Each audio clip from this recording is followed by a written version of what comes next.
Bienvenidos una vez más a nuestra escuela catedralicia de gracias en esta segunda serie de grabaciones de videos. Esta es la tercera grabación de la segunda serie y vamos a dedicarla a una palabra que tiene mucha trascendencia desde el Antiguo Testamento hasta la Reforma Protestante, y que es una palabra que es clave. Y por eso, pues vamos a dedicarle la sesión de esta media hora. Porque la palabra hebrea, aj, se traduce al griego por adelphos, al latín por frater y al español por hermano. Aj hace el plural ajim, hermanos. Tiene el femenino ajá, hermana, y el femenino plural ajot, hermanas. Pero así se traduce con un diccionario barato, porque vemos como en el Antiguo Testamento la palabra aj significa cualquier clase de parientes, no en la relación de padre e hijo, pero como parientes varones, y nosotros en español tenemos una palabra, precisamente pariente, parientes, con la que explicamos toda una serie de relaciones familiares. Tío, sobrino, hermanastro, y de esto nos encontramos que el hebreo tiene solamente una palabra, aj, y ahí entra toda clase de familiares, como vamos a ver seguidamente. La primera vez que nos lo encontramos es en el libro del Génesis, en el capítulo 13, en el versículo 8, donde Abraham le dice a Lot que había enfrentamientos entre los pastores de Abraham y los de Lot, y dice que somos hermanos. Pero Abraham tenía otros dos hermanos, uno, Harán, que había muerto, y el que queda como hijo del hermano difunto de Harán es Lot. Y Abraham a Lot le dice, somos hermanos. Así lo traducen todas las Biblias. Pero el hijo de un hermano, en español se dice sobrino. Pero no encontrarán ustedes ninguna traducción de la Biblia en español, por lo menos que yo conozca, donde Abraham le diga a Lot, porque somos tío y sobrino. Bueno, tranquilamente, somos hermanos. Bien, un poco más adelante, en el libro del Éxodo, nos encontramos al principio que un varón de la tribu de Leví se casó con una mujer de su misma tribu y tuvieron un hijo. Y que ese hijo varón que nació, pues podríamos pensar nosotros que si los padres estaban recién casados, pues podría ser un hijo primogénito. Como era en Egipto, y entonces había una persecución por parte del faraón que mandó matar a todos los israelitas que nacieran varones, la madre no quiso matar a su hijo y entonces lo metió en un cesto que lo calafateó con pez y brea, y entonces lo depositó en el río entre las cañas. Y la hermana del niño, pero ¿cómo podía tener una hermana? El niño era Moisés, y la hermana del niño estaba vigilando qué es lo que pasaba con el niño. María, la hermana de Moisés, le acompaña después a Moisés en el desierto. Tiene una serie de intervenciones no muy adecuadas contra su hermano. Pero claro, utiliza la palabra hermana, porque el hebreo no tenía otra palabra para hablar del parentesco. Pero una niña que es mayor, una muchacha ya, que podía andar vigilando qué pasaba con el bebé en el río, pues entonces, claro, tendría que ser cualquier clase de parienta, pero hija del mismo padre y de la misma madre no podía ser. Que hubiera crecido tanto si el bebé era un primogénito recién nacido. ¿Cómo podía tener una hermana mayor que él? Ahora, si traducimos por parienta, que fuera prima, que fuera tía, hermana del padre o hermana de la madre, son distintos parentescos, pero en español no diríamos que una muchacha mayor que un bebé recién nacido y primogénito es hermana. En español no lo diríamos con esa palabra. Pero sin embargo nos faltan traductores de la Biblia que poniendo esa palabra que también significa hermana, pues le ponen al recién nacido una hermana mayor que él. Pero no es eso todo. Que más adelante, en el mismo libro del Éxodo, en el Éxodo capítulo 7, versículo 7, cuando Moisés vuelve de haber estado huido fuera de Egipto y luego regresa a Egipto, se encuentra con Aarón, que Dios le dice, tu hermano te saldrá al encuentro. Dios, hablando en hebreo, utiliza esa única palabra que supone toda clase de parentescos. Porque dice en el libro del Éxodo, capítulo 7, versículo 7, esto le gusta mucho a los hermanos separados, les gusta mucho más los números de la Biblia que la letra y las palabras de la Biblia. Pues lo de eso es en Éxodo 2:2, lo de que era un israelita que se casó con una mujer y tuvo un hijo. Y en Éxodo 7:7 sale Aarón al encuentro de Moisés que viene, y Moisés tenía 80 años y Aarón tenía 83. Comprueben ustedes en sus Biblias si quieren que sea traducido en la página siguiente de la Biblia, vamos, entre Hebreos 2:2 y Éxodo 2:2 y Éxodo 7:7, es un par de páginas.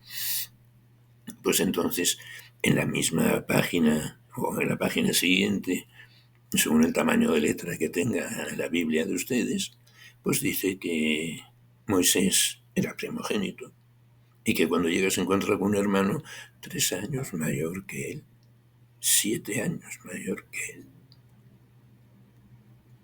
Entonces, no era hermano, tendría que ser primo, tío, hermanastro. No, hermanastro tampoco podía ser si era mayor. Pero bueno, y esto no es lo único que nos encontramos en los libros de Moisés.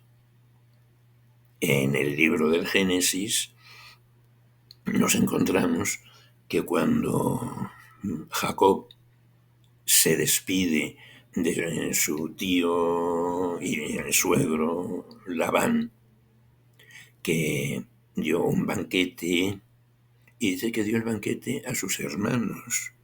Eso lo tenemos en el libro del Génesis, capítulo 31, versículo 54. Pero Jacob no tenía más hermano que Esaú, que eran gemelos, y eran los únicos hijos de Isaac y Rebeca, que eran gemelos, y esos sí eran hermanos. Pero ¿cómo va a invitar a sus hermanos al banquete si no tenía nada más que uno, que era Esaú, y que además no estaba presente allí? Como Labán era tío de Jacob, pues entonces pues llama hermanos a los que invitó. Sus parientes, primos tendrían que ser o algo así, pero hermanos, desde luego, hijos del mismo padre y de la misma madre, Jacob no tenía ninguno, más que Esaú, que en aquel momento no estaba presente. Y sin embargo, en nuestras Biblias, traducidas al español, pone que sí, que invitó a sus hermanos. Y no es eso todo, sin salir de los libros de Moisés.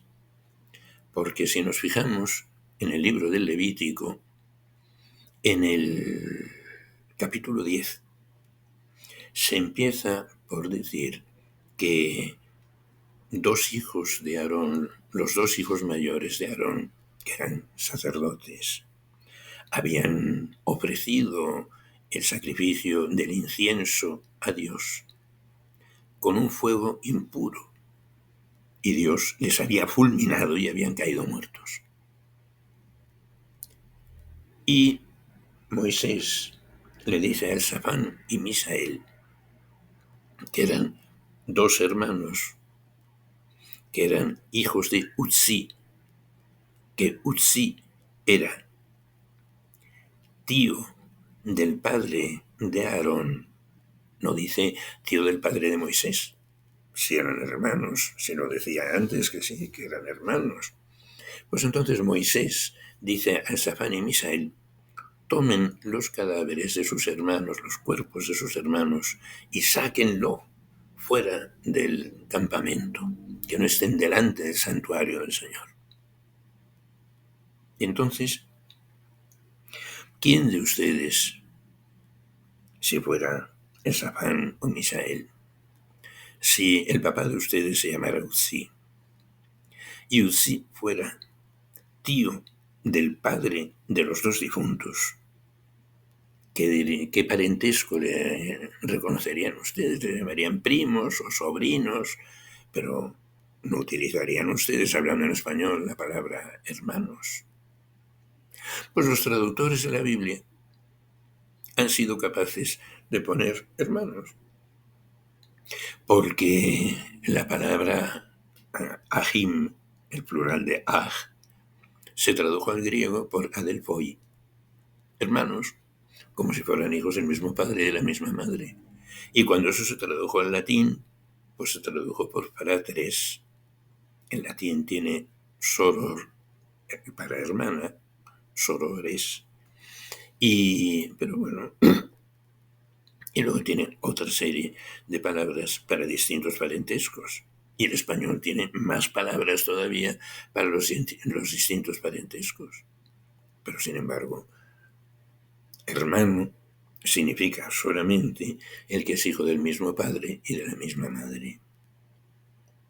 En hebreo, que tiene un vocabulario, un léxico más reducido, se utiliza la misma palabra para tíos y sobrinos, para Abraham y Lot, para Elsafán y Misael y los dos hijos de Aarón. Da igual. En hebreo da igual. Pero sin embargo, no es lo mismo. Pero eso sí, en el Nuevo Testamento nos encontramos en el Evangelio que a Jesús le dicen, Jesús no hablaba en español, pues hablaba hebreo o arameo. Le dicen, ahí fuera están tu madre y tus hermanos. Y en el Evangelio, según San Mateo, habla de que en Nazaret decían, pero no están aquí sus hermanos, Jacob, José, Simón y Judas, y no están aquí sus hermanas. Pues claro, hablando en hebreo o en arameo, tenían que utilizar las únicas palabras que tenían. Pero cuando lo traducimos por hermanos, ahí se agarran los hermanos separados. Aquí pone que eran hermanos. María no era virgen, había tenido más hijos y unas hijas que tenía. Y entonces, claro, cuando nos encontramos que se pone en manos de ignorantes, que no tienen un buen diccionario, las traducciones de la Biblia, pues claro, la conclusión es clara. María no fue virgen. Y entonces, claro, tenemos que darnos cuenta de que lo que se traduce, incluso en nuestros leccionarios litúrgicos, el Evangelio, en algunas ediciones dice parientes. En algunas, no en todas. Pero al pie de la letra, traduciendo del latín, en vez de traduciendo de la lengua que hablaba Jesús. Que si le hubieran hablado en Jesús, si le hubieran hablado en latín a Jesús diciendo aquí están tu mater et fratres tuos, Jesús no hablaba latín. El único que le pudo hablar en latín a Jesús, y de ahí tantos de la liturgia que añoran cuando la liturgia era en latín, el único que le pudo hablar en latín a Jesús fue Poncio Pilato, que era el único que era romano. Pero Jesús no hablaba en latín. Y sin embargo, eso ha dado lugar a ese rechazo de la virginidad de María antes del parto, en el parto y después del parto, como fue la frase que acuñó San Ildefonso, arzobispo de Toledo, en la Edad Media. Pues entonces, en vez de mantener la fe en el dogma católico de la perpetua virginidad de María antes del parto, en el parto y después del parto, dicen eso no es bíblico porque aquí pone hermanos, pero cómprese un buen diccionario antes de hacer una traducción perversa. Pues bien, ya en la primera serie de los vídeos de la escuela catedralicia, en el segundo, ya recuerdo haber hablado yo de que la transmisión de la palabra de Dios hasta llegar a nosotros, pues ha sufrido muchos avatares. Y claro, hay malas traducciones que rozan el dogma. Pero si nos vamos al sentido que tiene el original de la palabra de Dios, vemos con toda claridad que la Biblia no está en contra de la fe. Los traductores a veces que se compren un diccionario mejor, que tenga todas las acepciones que tiene esa palabra, porque hasta en libros carísimos y que son la mejor edición y la traducción más directa desde los textos originales, bueno, sí, claro, traducen directamente del griego, pero no se dan cuenta de que la Santísima Virgen y Jesús y los habitantes de Nazaret no hablaban en griego. Entonces, ¿en qué tuvieron que hablar? Su lengua era el arameo. ¿Y cómo se decía hermanastro en hebreo?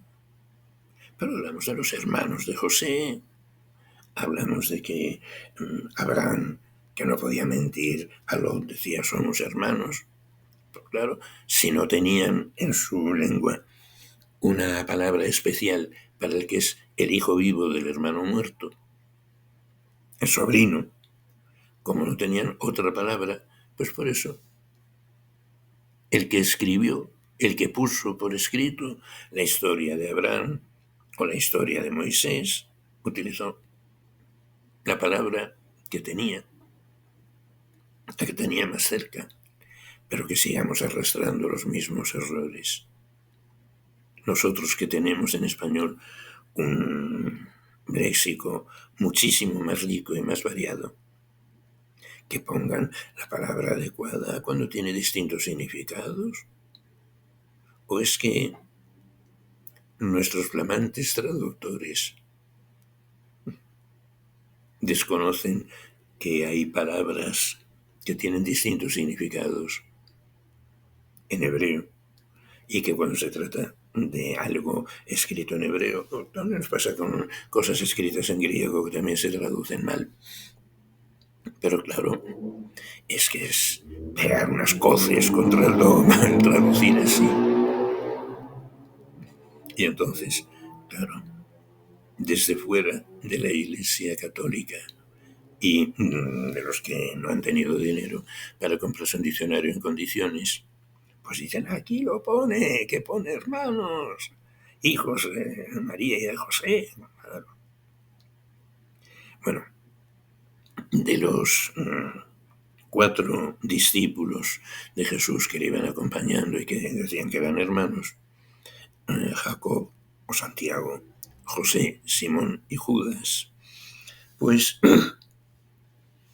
él se identifica con Jacob o Jacobo o Santiago, el que llamamos Santiago el menor, el apóstol que fue el que se quedó al frente de la iglesia de Jerusalén, el primer obispo de Jerusalén. Pero ese en el Evangelio se le llama Santiago o Jacob de Alfeo.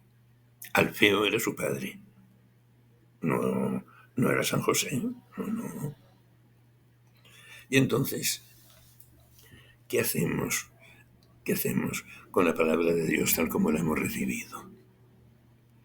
Tenemos que darnos cuenta de las deficiencias que hay a veces en la traducción, en la interpretación, en la edición, en la impresión. ¿Y qué queda de palabra de Dios en lo que nos ha llegado a nosotros como palabra humana mal traducida? Pues bien, no se crean que es el único caso que hay. Bueno, hemos sacado 3 casos distintos ya del Pentateuco, de los libros de Moisés. Pues imagínense después la cantidad de datos de estos que hay a lo largo de toda la Sagrada Escritura. No vamos a hablar solamente de esto, naturalmente, pero dentro de algunos encuentros, pues sí, podremos sacar algún asunto más, algún ejemplo más, para que aprendan ustedes, para que aprendamos todos, para que tengamos experiencia de que por muy buena que sea la traducción, a veces dice lo contrario a la verdad. Muchas gracias por su atención, que el Señor les bendiga y hasta un próximo encuentro. Muchas gracias.